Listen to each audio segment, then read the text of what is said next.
Okay, so just quick review. We're doing, I'm just going to try to explain what a biplot does, okay? So I've done principal component analysis on this, and then what we're going to look at are the loadings here, okay? So I got PCA $ loadings.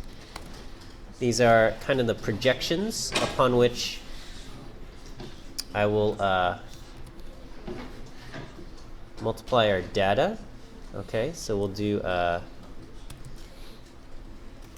I do as.matrix dd? How does this work?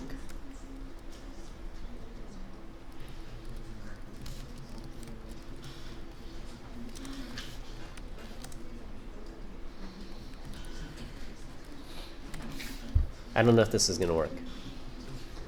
Oh, it looks like it does. Okay, and then can I plot this? Okay, so this is what our data looks like when we plot it on the principal component. Okay, and so as such, this dimension captures the most variance, and then you can look at the scale on component 2, and just that one point is a little bit off, and that's why it gets kind of projected down here. Okay. We can ask for the biplot on PCA. Okay. And this plots our 4 data points onto components 1 and component 2. Okay. So this is basically, so compare the biplot to my data after I projected the data onto the loadings. They're like, as far as the points 1, 2, 3, and 4, they are identical, right? We see 1, 2, 3, 4 in their positions, points 1, 2, 3, 4. Okay? And so these show kind of the importance of x and y as far as the principal components go. Okay, if we take a look at the initial plot, let me do aspect ratio equals 1. Okay, and so this is what our data looks like.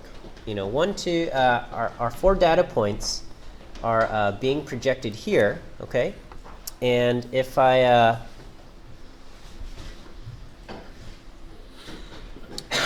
kind of plot the loadings, I don't know if I can. Onto this thing, how do I do an arrow? Is it just arrow? Arrows. We'll do PCA $ loadings, and we'll just take the first x1 and y1. Okay, so we'll do 0, 0. Oh no, it's got to be the center of my data. Oh shoot. Okay. This will be mean x and mean y. Did that not work?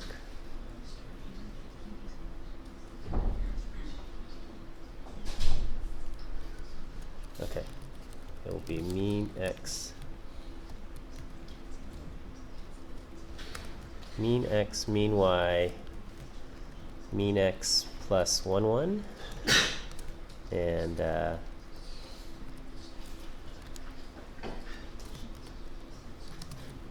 mean y plus 2, 1. No, that doesn't look right. Might have done this wrong. This is mean x twice. Oh, wait. Yeah, okay.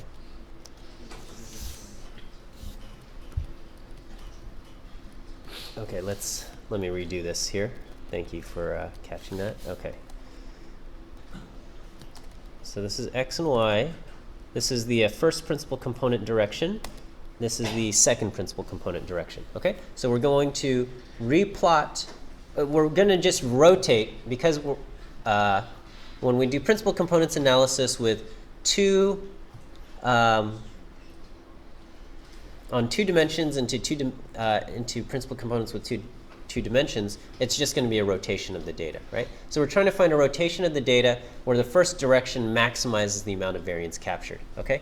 So the direction that maximizes the amount of variance captured is going to be right here, okay? And then so when I rotate the data and I plot it like this, I'll show you, it looks like this. And I'll do aspect ratio equals 1, and we can see that after we rotate the data, it's going to look like this. Is that okay? Yes? Can you go back to your plot where there's the arrow? Yes. You said this direction is the... This one is the direction that maximizes. I'm sorry, I have a dumb question. Can you remind why? Why that way? Why that way? So if you look at, we've got 4 data points, right? Yeah. And they're pretty much in a line, okay? Meaning that, right now to tell you where this data point is, I need 2 coordinates. I need an x coordinate and a y coordinate, okay? And to tell you where this one is, I need an x coordinate and a y coordinate. I need 2 pieces of information to tell you where they're located. However, if we're willing to ignore the fact that they're not perfectly in a line, but we say, it's close enough they're in a line, I can basically just change my thing and just say this is the new, whatever we're talking about, and I can say this guy, scores 5 on here. This guy scores near 0. This guy scores like a -1, and this guy scores a -4 on whatever it is that we're talking about, okay? And yeah, we're going to lose a little bit of information, but we're saying, the amount of variation we see, not that big of a deal, okay? And so this is the first principal component because this one is the direction that captures the most amount of variation or information, okay? And then, it's 2-dimensional, so the next one has to be orthogonal to the first direction, okay? And so it's just left with whatever's left over, okay? But if we had multi-dimensions, it would be the next orthogonal direction that captures the second most amount of variation, and so on and so forth until down to the last one. Okay, so anyway, if I project my data by doing taking my data frame and just doing matrix multiplication against the loadings, okay, this is what it looks like, okay? And we can see, they look pretty much like in a straight line, a little bit off, no big deal, okay? Here I can do biplot. I don't know if I can do aspect ratio equals 1. Okay, you can't. So you'll see, it's pretty much the same here, same as this plot without aspect ratio equals 1. So with aspect ratio equal to 1, you can see that it really is like a rotation of the original data. We've just rotated it, okay? Okay, but if I turn off aspect ratio equal to 1, you'll see, the difference is really emphasized here. And the biplot just kind of captures that. We've plotted it on the first 2 principal components, 1, 2, 3, and 4, okay? First 2 principal components, and we've got the data points 1, 2, 3, 4, which look exactly like the layout here that we have, okay? So all we've done is just plot our data points in the first 2 principal components, and then these 2 arrows show the relative importance of the original dimensions as far as principal components go, okay? So this says y is very important for component 1, okay? And then it's only a tiny bit important for component 2, okay? And then x is, I don't know, half as important as far as component 1 goes, and it's not that huge of a deal for component 2 either. Okay, and that's reflected. When we look at the original data, okay, we see that there's a lot more variation in the y direction than the x direction. Okay.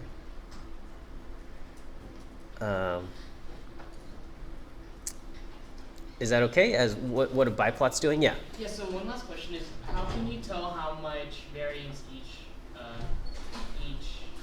PCA accounts for? That's given in the PCA summary.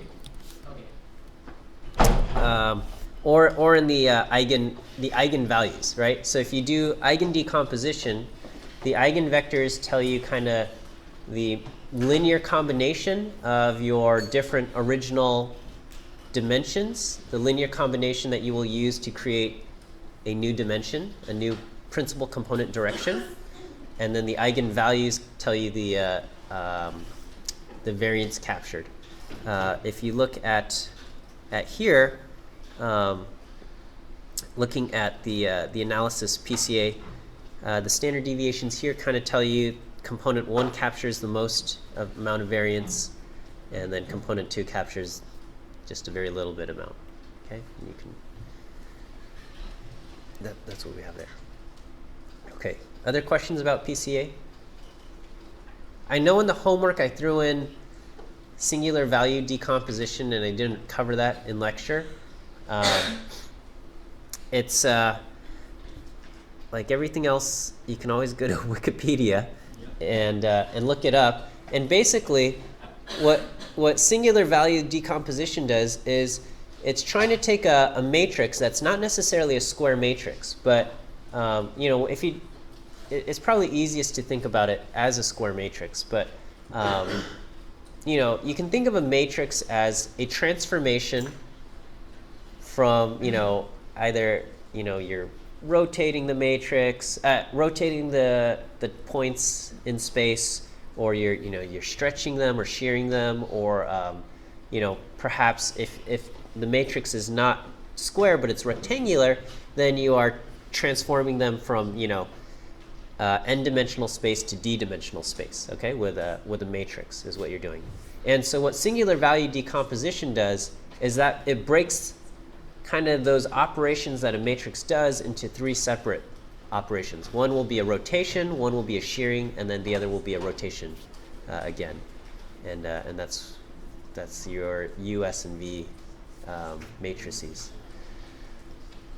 I think some of maybe the hardest part to get a handle on is the idea of what is a matrix doing, right? All a matrix is doing is it's basically just doing some multiplication and adding together, right? You're taking each component of your first vector, you're multiplying it by the elements in the matrix, and then you're adding them together, right? So you're just kind of doing a new linear combination of these things, and you line up the pieces.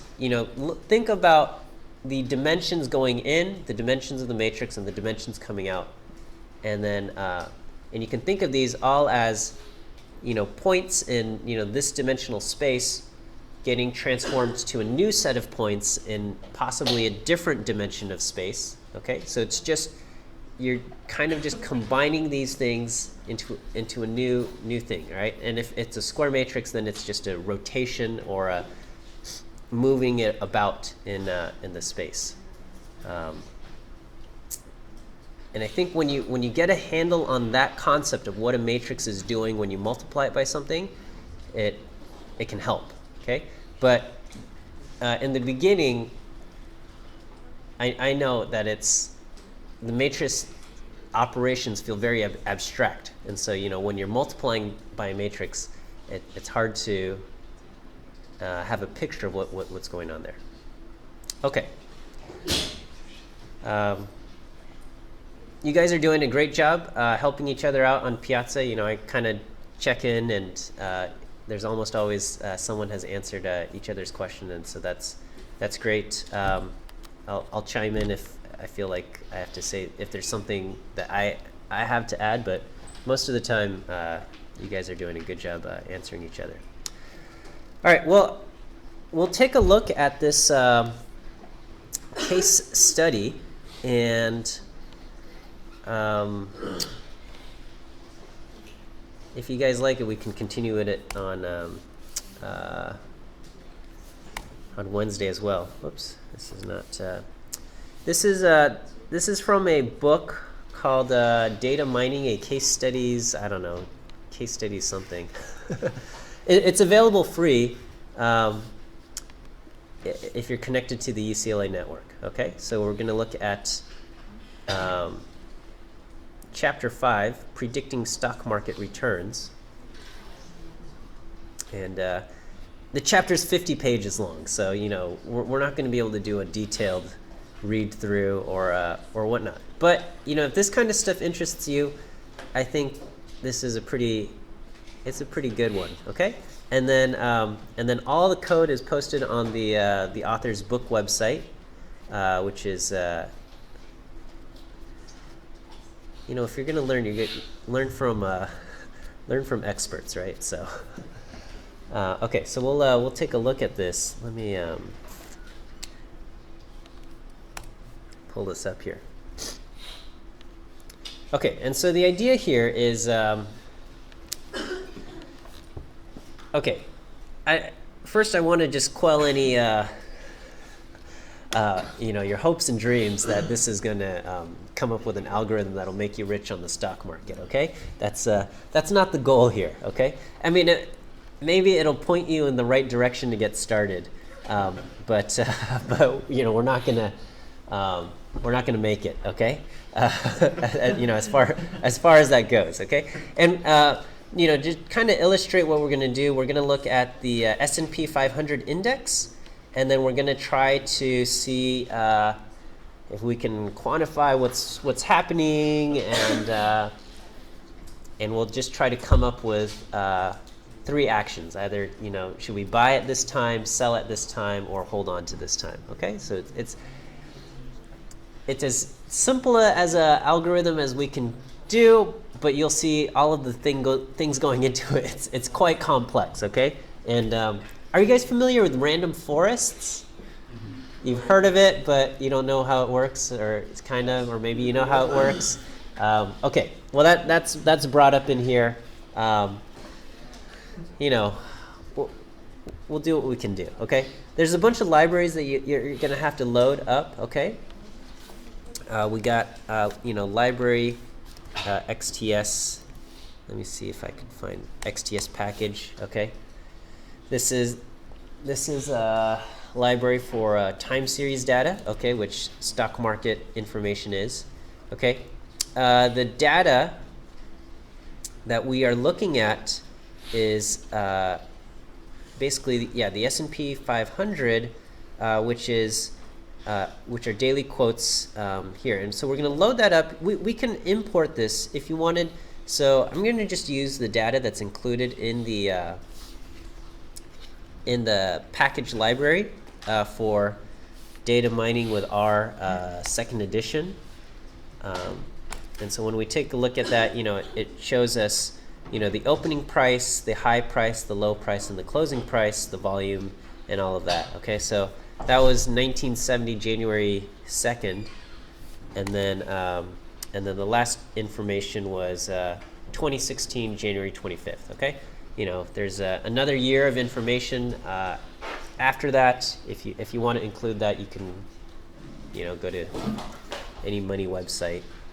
Yahoo Money, Yahoo Finance is probably a good place to download stuff. And then so that there's other libraries.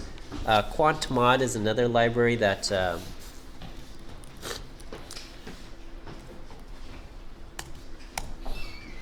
this is kind of a framework for doing financial modeling. Okay, and so all of this stuff. This is just trying to get our data in here. Okay, it's part of the package, so I'm going to skip this other stuff on reading in the CSVs and the data files. Okay. Okay. The book defines.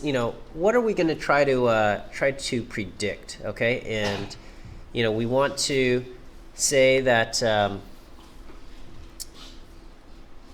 we want that if the prices vary more than a certain percentage, which we're going to define as P percentage, we will consider doing a transaction. Okay, so if it's going to go up, we'll consider buying it, and if it's going to go down, we'll consider selling it. Okay, but we have to expect the change, the fluctuation, to be over a certain percentage. Otherwise, it's not worth the every time you trade, they charge you like $10 or $20 or whatever. Okay, so we don't want to just say like, oh, I think it's going to go up 2 cents, and do a trade, because we'll just be losing a lot of money on the thing, right? And we also have to. A simple strategy is just to buy now and hold on for 50 years, right? And and barring any global financial collapse that destroys everything, in 50 years' time, that money will be worth more. Okay, but we don't want to have to wait years, and so we want this p percentage change to happen within a certain amount of days is kind of what we're going for. And we're going to have to define what is this window of time that we want, and what exactly this percentage change that we want to go. Okay, that's kind of what we're doing. We're going to look at basically we'll say the daily average price is the close plus the high plus the low divided by 3. That's kind of a loose way for what the price is, and then we can talk about how much the thing changed by looking at the price versus the close, the difference there divided by the close, and then raised to the k power here. So we're going to look at we're going to create an indicator, okay? And so let me show us. Let me load up all of these other libraries here. Okay, so t indicator, this is going to be a function applied to our quotes, okay? And what we're going to do is, let me just kind of show you what each of these little things do.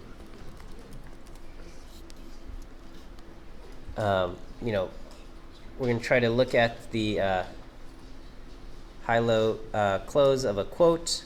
We're going to pull out the closing price and get kind of a how much this thing has changed. Okay, so let me see if I can do.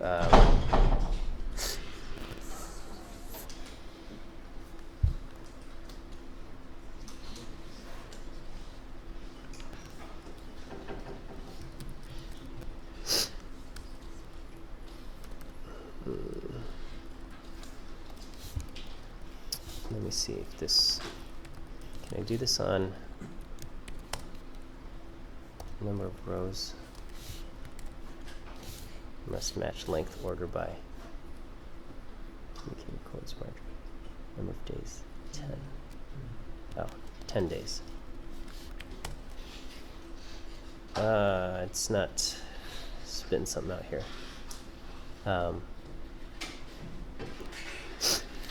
Okay.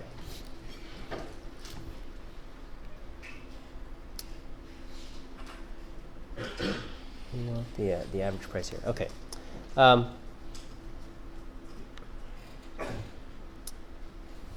So, yeah, this indicator function. Let me see. On the other hand, highly negative values. So we're basically just trying to get this thing to either indicate either high or lows, positive or negative values. And if it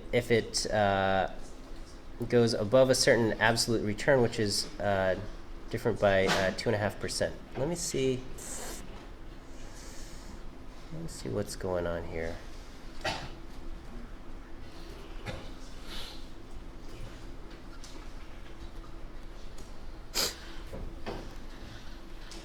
Okay. All right. Well, there's a function candle chart which looks very much like some kind of financial thing, right? And this shows kind of over the last 3 months in our data. Okay, we can see times when the prices have gone up or when it has gone down, and then what we will we're going to apply, create a function that will try to calculate the average price here, okay?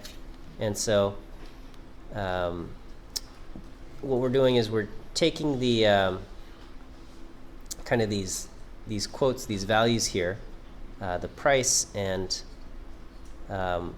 just applying the mean to them. Okay, and then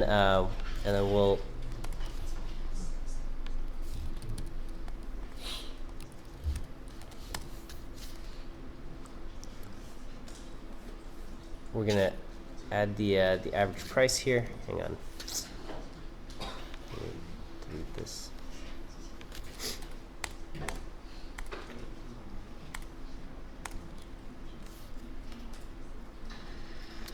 Okay, and so this, we're looking at whether it has indicated what kind of returns we're getting on these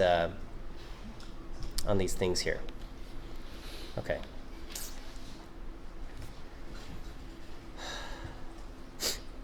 Okay, so it says, the candle chart draws candlesticks graphs of the stock quotes. They represent, whether they're going up or down. And what we're doing is we're creating, new plots along the bottom. And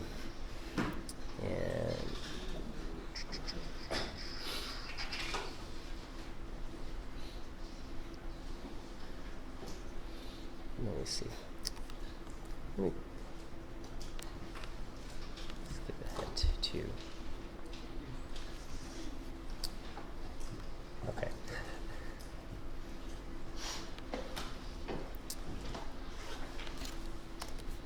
All right. So in stock trading, they have all sorts of different kind of like these indicators of stuff that I've very little familiarity with what these things are. Okay, but apparently, if you're into quantitative finance, you have these things called average true range, stochastic momentum index, all of these different things, which can be, we can use this library TTR and apply it. And apparently, if we apply this to a set of high-low quotes, or high-low closing quotes, we can extract this information. Okay. And what we're trying to do is we're trying to get a kind of a set of indicators that might be useful for our analysis. Okay. And so all of these things is we're just taking the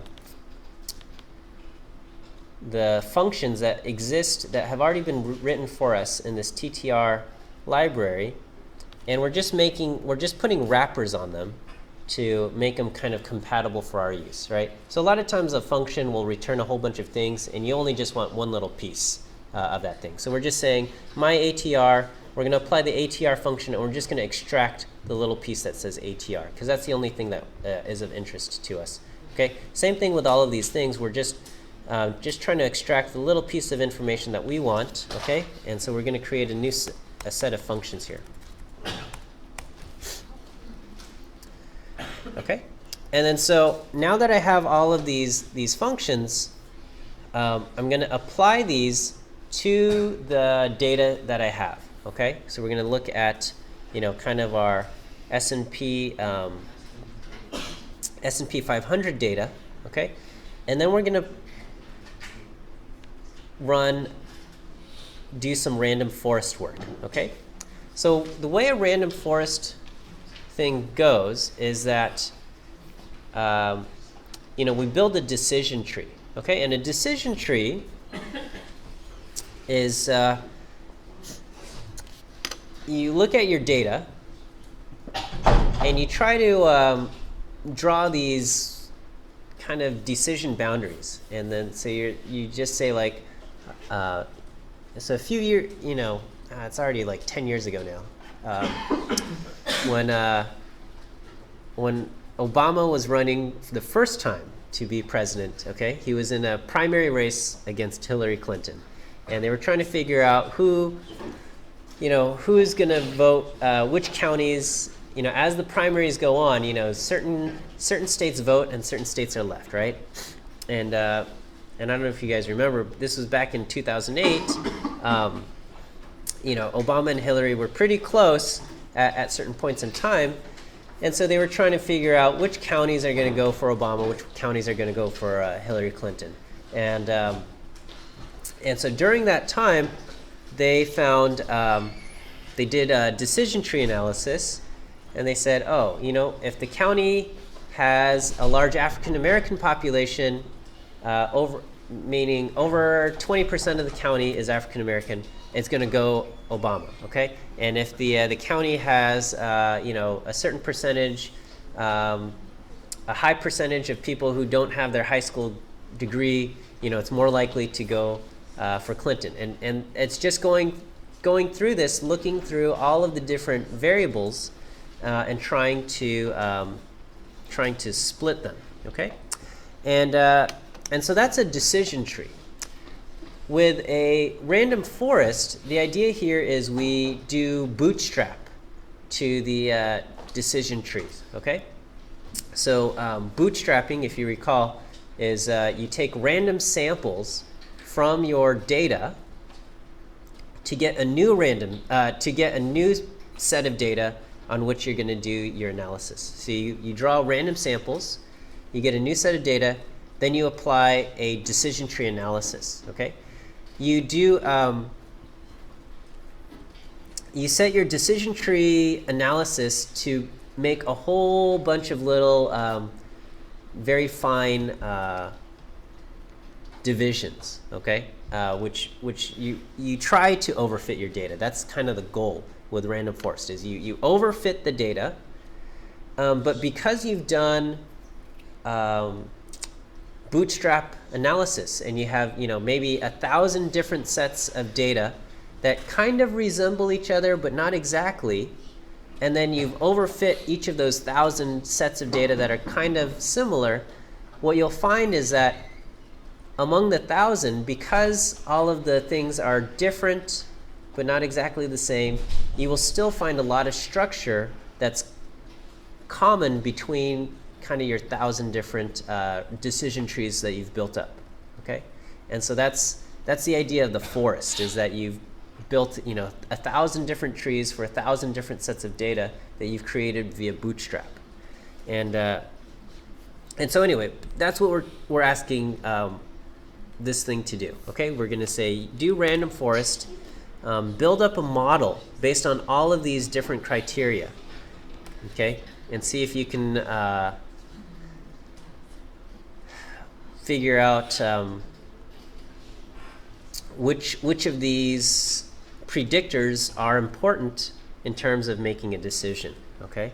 And so so we do basically bootstrap analysis on this, and we say try to build a model here using random forest and tell me which of these predictors are important, okay? It takes your computer a little bit of time to figure all of this out.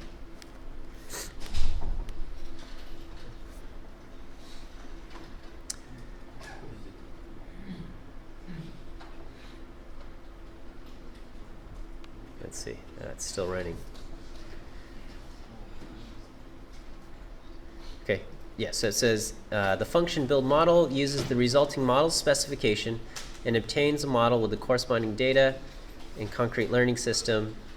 Through the training parameters, you can specify the data to use to obtain the model, and we're taking all of our different things.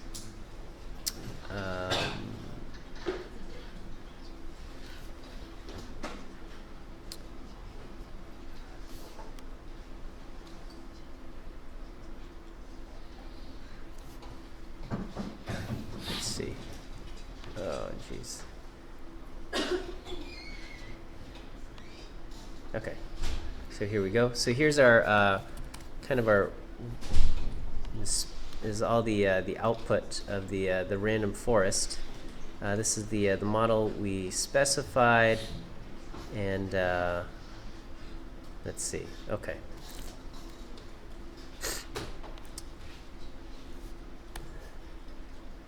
And so this kind of tells us which of these things will be useful. Let's see. We're going to take a look at.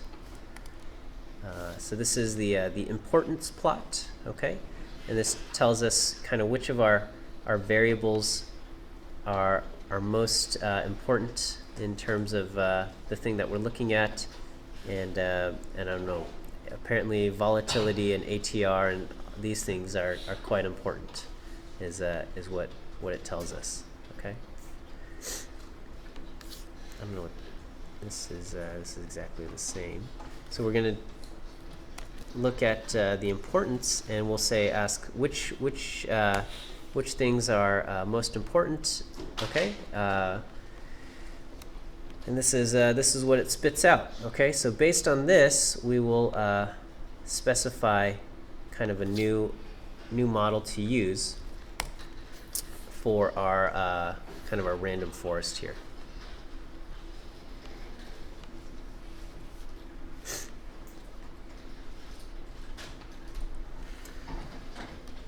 Okay, and then if we're going to say if our indicator T goes below a certain threshold, this indicates to us that we want to sell, and if our indicator goes above a certain threshold, this indicates to us that we want to buy. Okay, and anything in between, we will hold on. Okay, again. The idea of T is that we're trying to come up with some kind of method to predict what will happen, and so we'll do this, and we're going to do basically some kind of we have to do a classification system here. Okay, and this is, they do some regression here in the beginning, but what we can do is we can take our data and we can try to plug them into a neural network, all right, and which is what they do in this section over here, okay. And so with the neural network, we can try to create a way to classify the data coming in, and we want to say, are we going to sell or hold or buy? Okay, so it's much like what we've done before, except here the data that's coming in is all of our the things that we've put together here. Okay, so we're going to create our training data, which is taking our after we've specified the model of which variables are important, we create our data frame here, and then we're going to feed this into our neural net library here. We will normalize the data by scaling it into a set that puts them kind of on the same amount of variance here. Okay, so let me just kind of show you what it's all going to be kind of crazy now. Okay, so all of these things, right? We just started off with, if we looked at the original data, it's just kind of opening, closing, opening and closing prices, okay? And what we've done is we've taken these things and we've applied all sorts of, I don't know, quantitative trading indicators, okay, that I'm not really familiar with, but apparently have been used, okay? So, we're just taking these numbers and doing some kind of stuff to them, okay, to get a new set of numbers, all right? And we're hoping that these sets of numbers are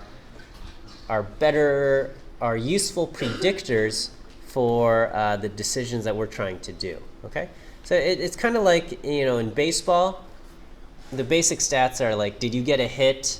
Did you did you make it to base? Did you score a point, right? But if you're into baseball analytics, you can take each of those basic analyses and you can come up with all sorts of other things, right? You've got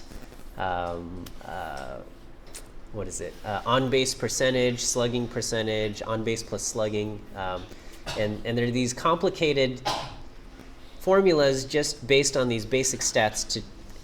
We're hoping that some of these are better predictors for what we're doing. Okay, so we're taking our normalized data, we're going to feed it into the NNet package, which creates a neural network, and so here, I guess our neural net will have size.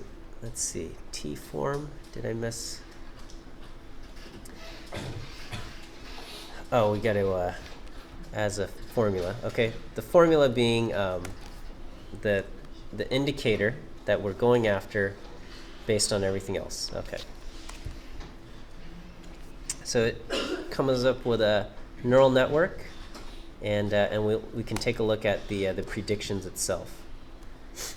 Okay, and so as far as the predictions, this is the predictions of kind of our T indicator that we're what we're looking at, and we'll run this through the trading signals, which is just, is it higher or lower than the thing, sell, buy, or thing. And so we can take a look at the signals here. Okay, and this is hold, and only in a few cases we see buy, buy, buy, hold, sell, hold, and so on and so forth. Okay, and we'll compare our predictions versus what actually happened in the data. Okay, and so so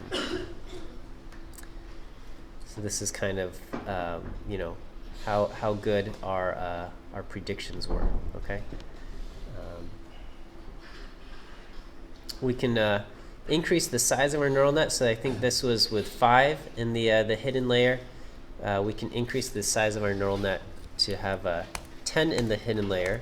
See if that improves anything here. Let's see.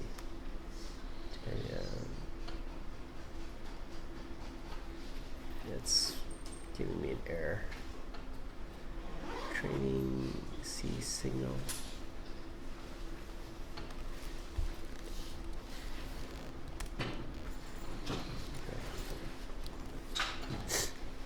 Okay.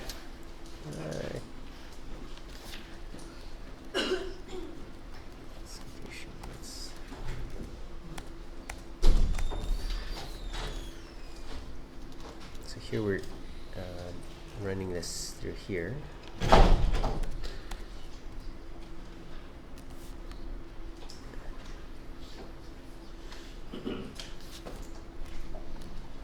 Predictions, and we're getting some results here. Okay.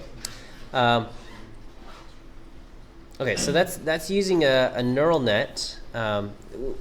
We have they apply all sorts of different tools. So that was the use of a neural net. What I skipped over was the use of just kind of, I think they did I want to say is it logistic regression to or maybe it was just plain old some kind of regression onto the analysis. And they also do support vector machines for classification here, and it gets pretty deep as far as the modeling tools that they use, and then eventually they tie them all together to create a system here. I guess, yeah. Okay. Well, so I've posted links. I don't know how much time you guys have during this week with all of your other classes going on. But if you have a time to take a look, I encourage you to take a look. we can take a look on Wednesday at some of the other applications of this, and maybe we can kind of show how the thing works at the end, which maybe that's the only part that's interesting to us, but we'll see. Okay.